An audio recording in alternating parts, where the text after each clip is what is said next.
Morning. Morning. Finishing celebrating. Yeah.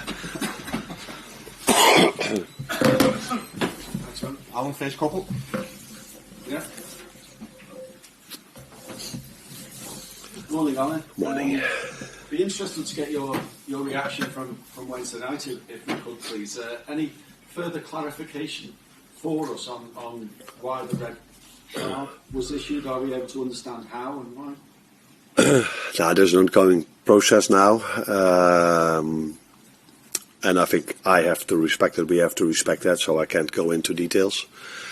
So if you specific your question a bit more, maybe I can answer something, but not into the details. Was it, do you feel, because of the handshake then? And was there anything that you directly said to Michael that would have deemed to have been disrespectful? I think what happened was that the last, the extra time intentional 5 minutes that were ended up being 8. There happened a lot, and the emotions got the better of me. And if I could do that differently, if I look back at it, I would love to do it differently. I'm hoping to do it differently next time as well. But what has exactly been said or what has happened, I just told you there's an ongoing process, and I don't want to disturb that. So what are your reflections on your side's overall performance and the result then on Wednesday? It felt immediately after the referee blew his whistle that we lost 2 points, but during the whole 98 minutes, I didn't feel constantly that we were the ones that were going to win the game. It felt like an equal game, and a draw would have been maybe a fair result. But with us leading after 97 minutes, we were quite close to winning the game, so it felt as if we dropped 2 points. But I think we won a lot Wednesday as well, and what I mean with that is if I look at the togetherness of the team together with the fans, how much they fought together to get the result over the line. We've been praised so many times this season about how well these players can play, but they showed a different side of themselves Wednesday. In my opinion, also much better than the year before. They were mentally so strong during a game that was played maybe in the most difficult circumstances for them as well.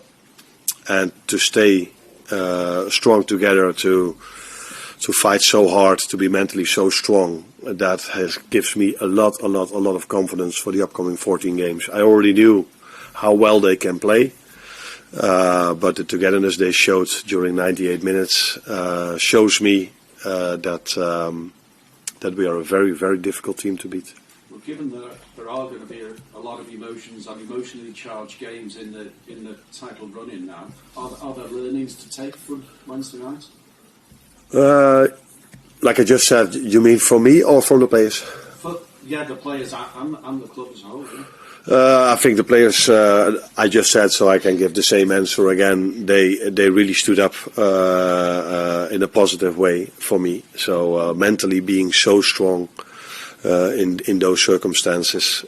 If you don't play your best game, and part of our game plan was, of course, to prevent them from playing so many balls into our box. But it's difficult to prevent that if you concede 20 free kicks. So then you just have to act what is their strongest asset, maybe playing the balls in with all these centre backs and full backs coming up. And apart from the first goal that we conceded from a free kick, I think we defended that really well. So players showed that they are more than 11 quality individuals that can play together in ball possession so well. They also showed they have great mentality. Again, in what I've experienced to now, the most difficult circumstances we've played until now. Arne, looking at the big picture, 14 games to go in the Premier League season, does a performance and experience like you had on Wednesday night actually serve to benefit this group going forward, looking at the title run? Yeah, that's a bit the similar answer that I just gave. Of course, we would have loved to go 9 points up. That would have been probably better than 7. Or not probably, that would have been better than 7. But we take a lot of positives from the game as well, not football-wise. So we didn't play our best game in terms of ball possession. But I have to give credits to David Moyes as well. Since he came in, he's done a tremendous job. And he made it a really hard game for us. but the players stood up. In my opinion, because I did watch the game back last season, I told you in the pre-match conference, press conference, we were mentally much stronger than last season. We went 1-0 down, and came back by leading the game till the 97 minutes with 2-1. Looking ahead to this weekend, then, what's the team news heading into Wolves, and what do you expect from Wolves now they've got a different manager and potentially different style? Yeah, I said second half of the season is always more difficult than the first half for many reasons. Some teams bring new players in, some teams playing longer together, so they are playing better together. Some teams bring new managers in, like Everton, and this manager is at Everton is doing a great job. And the one from Wolves has made them better as well. Although I said back then that Kerry O'Neill has been very, very unlucky, because I think he deserved much more points than he got for several reasons. But the new manager that came in has done a very good job. Got some positive results in. So it's going to be a challenge again on Sunday, but that is normal. Last part of the season in the best league of the world, you can't expect to go out there and have an easy win. So it's always going to be a tough one. But players shown for the whole season that they are ready for tough games. And what's the team news going into this weekend? Any changes? No, we saw Trent, of course, being able to play. It was the intention to play around half an hour. I think he played somewhere around half an hour. So he will be training with us again. Joe Gomez is out. And Tyler Morton is out. And I think those are the only two, am I right? Yeah, but we were off yesterday, so I don't know exactly the new... Oh, Cody is a bit of a doubt as well. So let's wait how he is today. But I had to take him off because of an injury. Because he got a knock. So let's see how he is today. Mike? Arne, you've spoken already a couple of times about the mental strength and resilience that the players showed on Wednesday night. That's going to be an important quality between now and the end of the season. How do you actually go about instilling that in the players? Is it something you do on the training ground? Do you work with them in here? Do you work with them collectively? Do you bring other people in? Because it's a difficult sort of quality to actually give a quantifiable element to, isn't it? Yeah. No, it's not that we bring someone else in. Is he making a picture now? I think it's the same with trying to implement the playing style. You also, on a daily basis, maybe not every single day, but you also try to implement certain things mentality-wise. So you talk during training sessions or meetings also about these kind of things. And a part of mentality is, of course, also just work as hard as you can and in the most difficult circumstances. So if things go against you or the other team is better than you at a certain moment, how do you react? And so yeah, you talk on a daily basis about that. I think I've said already that I also 2 days before the game or 1 day before the game, I showed them some clips from last season. How the game was being played and how we acted on certain situations, how we reacted on certain situations. So it's an ongoing process, but it's also, if you want to play at a top club like this, you need to have more than only quality. If you only have quality, probably you don't end up at Liverpool, so you need to have mentality as well. So it's a combination of that these players have this inside of them, otherwise you don't play it for one of the biggest clubs in the world. And it's something you try to address on a daily basis to create the right mentality. And Wolves under Vitor Pereira, a significant improvement. It's never about one player, clearly, but in Mateus Cunha, they have a player with star quality, that X factor, and somebody that for opposing sides, very difficult to get a handle on during the match. And how do you propose to cope with that? Yeah, he's the type of player that I'm referring to when I always say if I compare the leagues where I've worked in this league. So if I don't know exactly where Wolves is at the moment, so somewhere between, where are they at the moment? 17. If you go to the Dutch league and you look at the number 17, there's no player that can play for Ajax, PSV or Feyenoord. But Mateus Cunha is a quality player, and he has the quality to play for one of the top 5 teams in England. And that is also one of the reasons why it's so much more difficult to win a game against the number 17 in England than to win in the number 17 in Holland. Again, we already saw when we played against them with Gary O'Neill, they had a very good performance back then as well, and he in particular. So we know that it's going to be a tough game on Sunday again.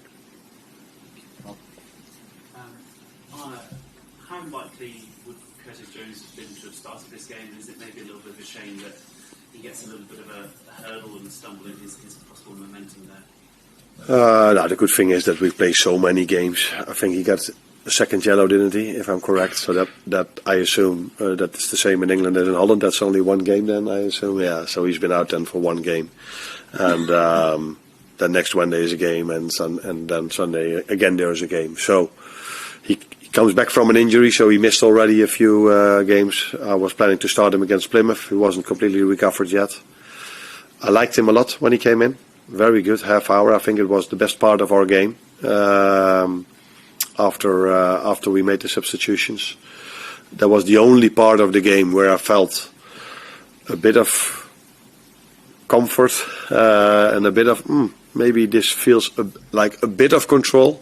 I didn't think we controlled the game or whatever, but maybe the most we controlled the game, and that's maybe because of that we went 2-1 up, and afterwards I felt we maybe we could have defended that lead, or we were good enough. We didn't concede a lot afterwards anymore. I think before we scored the 2-1 and before we made the substitutions, the game could have gone either way. Any more for the breakouts? James? You more upset with the amount of added time than the push on Canate?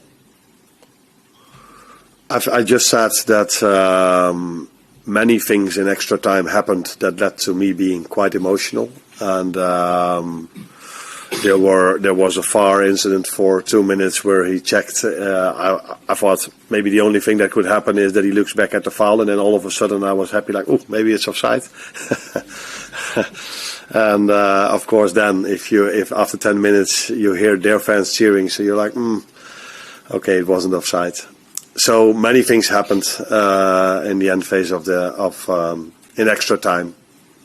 But like I said, it wouldn't be smart to go into every single incident. And just on Curtis at the end, can you understand that he reacted the way he did? I like a lot that he stands up for the team, but I think there are also other ways for the team and for the fans. There are also other ways to do that. Maybe. So I will talk with him about that. But yeah, it's the same for me. I should have acted differently after the game as well. But it's an emotional sport, and sometimes individuals, out of emotion, make the wrong decision, and that's definitely what I did. Hi, Arne. You mentioned about the improvement in midfield after the substitutions, and in the early going, the starting midfielders, I think I only managed to make 5 passes to the starting forward, so there was a real disconnect between the midfield and the forward line. You also mentioned the high foul count, which is quite strange for a team that had so much ball possession to have so many more fouls than opponents. Do you think that played a part, the way that the game was being officiated meant maybe some of the midfielders felt they couldn't make those foul passes into their forwards? No, I didn't. I only said that a part of our game plan was to prevent them from playing a lot of long balls. But it's difficult to prevent the goalkeeper from playing a long ball, and it's difficult if they get a free kick because it's not allowed to stay 1 meter in front of the ball. So they are able then to play the ball long, and I liked the way we defended that. So I haven't said anything about the way it was officiated. Is that the word you used? But it was clear that our midfielders were and the whole team weren't able to bring our attackers in a lot of promising positions, because I think we scored 2 goals and maybe we created 2.5 chances. So again, it shows you the quality of our finishing. But I would have acted different, loved to act differently after the game. I would have loved us to play the game in a different way, but it's so hard to play the game in a different way if you face the circumstances we faced and the playing style we faced. So that's why I was happy that we coped with that playing style in such a good manner. Well done. Cheers, Arne. Thank you.